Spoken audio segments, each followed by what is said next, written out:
Hi everyone, government of India, ministry of railways, railway recruitment board की तरफ से official notification जारी हो चुका है टेक्नीशियंस की भर्ती के रिगार्डिंग। जैसे कि आपको पता है, पहले भी नोटिफिकेशन आई थी, लगभग 9000 वैकेंसीज रेलवेज ने यहाँ पर बताई थी कि वो टेक्नीशियंस के लिए करेंगे। और यहाँ पर जो ऑफिशियल नोटिफिकेशन है, बहुत ज़्यादा टाइम ना लिए हुए मैं 5 मिनट में जितनी भी इंपॉर्टेंट यहाँ पे पॉइंट्स हैं जो इस नोटिफिकेशन में दी हुई हैं उन्हें आप लोगों के लिए डिकोड कर देती हूँ। सबसे पहले मैं आपको बता दूं, यहाँ पर technicians grade 3, technicians grade 1 signal के लिए जो नोटिफिकेशन है वो है एप्लीकेशन की जो ओपनिंग डेट है, ओपनिंग डेट ऑफ एप्लीकेशन बहुत इंपॉर्टेंट है, आप लोग इसको नोट डाउन कर लीजिएगा। 9/3/2024 मतलब कि 9 मार्च 2024 को एप्लीकेशन ओपन हो जाएगी, आप लोग फिल कर सकते हो। और क्लोजिंग डेट फॉर सबमिशन मतलब कि लगभग 1 महीना 8/4/2024 मतलब कि मार्च के बाद अप्रैल आता है, तो 8 अप्रैल तक ये एप्लीकेशन आप लोग फिल कर सकते हो, एप्लीकेशन फॉर्म ओपन रहेगा। तो मतलब पूरा 1 महीना है, 1 मंथ है आपके पास इस फॉर्म को फिलअप करने का। तो जिन लोगों को फॉर्म फिलअप करना है वो लोग इस डेट को बहुत अच्छे से नोट डाउन कर लेना, इसे आप भूलिएगा मत, ठीक है।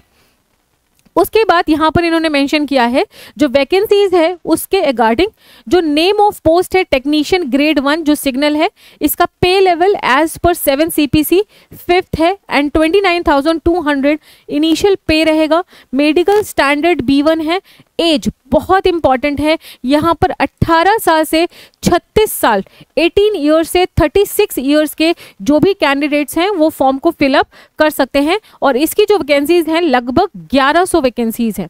उसके बाद टेक्नीशियन ग्रेड 3 में आपका जो पे लेवल है वो 2 वाला है और 19,900। और इसका जो मेडिकल स्टैंडर्ड है उसके लिए आपको ये जो नोटिफिकेशन देंगे उस पर आपको देखना है।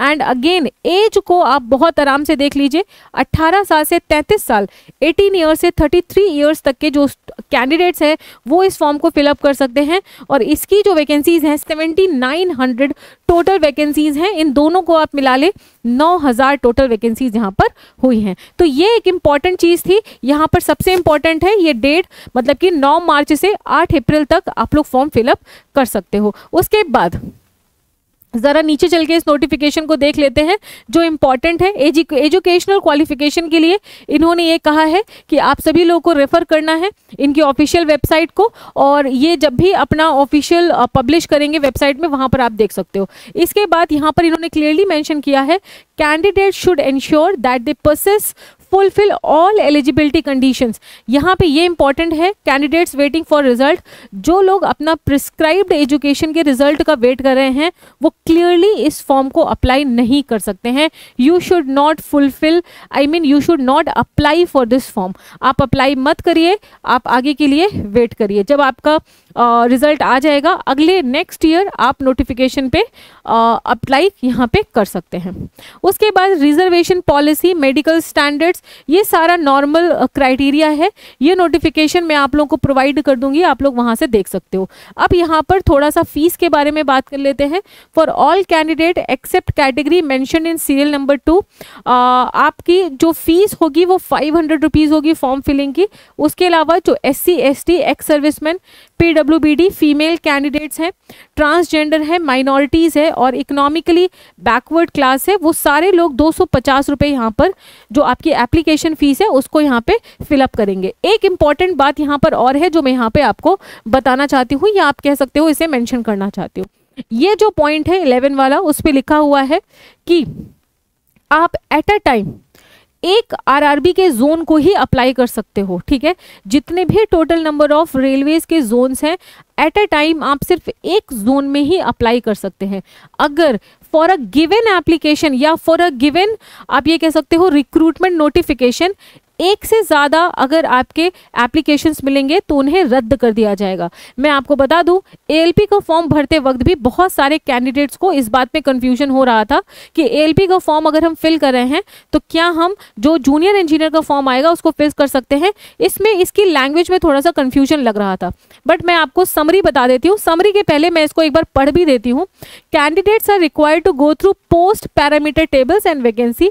Each candidate is allowed to apply to only one RRB for a specific pay level. याद रखो, एक पे लेवल के लिए या एक नोटिफिकेशन के लिए आप एक आरआरबी को ही अप्लाई कर सकते हो। इसका मतलब ये नहीं है कि आप दूसरी नोटिफिकेशन में अप्लाई नहीं कर सकते हो। अगर आप टेक्नीशियन अप्लाई कर रहे हो तो आप एएलपी भी अप्लाई कर सकते हो और उसके साथ साथ आप जेई में भी अप्लाई कर सकते हो। मैं कहने का मतलब ये है, स्पेसिफिक पे लेवल में एक बार only one common online application should be submitted by candidate for any level और एनी नोटिफाइड पोस्ट। ये नोटिफाइड पोस्ट की बात कर रहा है।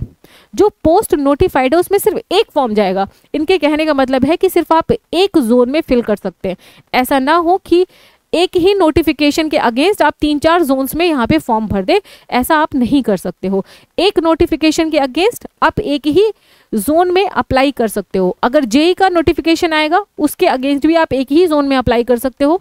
एएलपी में भी आप एक ही जोन में अप्लाई कर सकते हो, बट साइमल्टेनियसली आप चाहो तो टेक्नीशियन भी अप्लाई कर सकते हो, एएलपी एंड जे भी आप अप्लाई कर सकते हो। ठीक है, ये कहने का मतलब है क्योंकि ये बहुत ज़्यादा कैंडिडेट्स को इसमें कंफ्यूजन था, so I thought to take this part.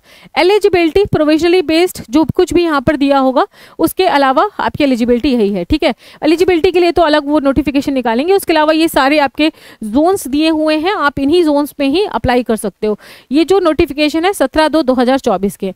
तो thank you so much everyone. यहाँ पे जो जो इंपॉर्टेंट पार्ट्स थे मैंने बहुत ही कम टाइम लेकर के आप लोगों के लिए कवर कर दिए। Thank you so much.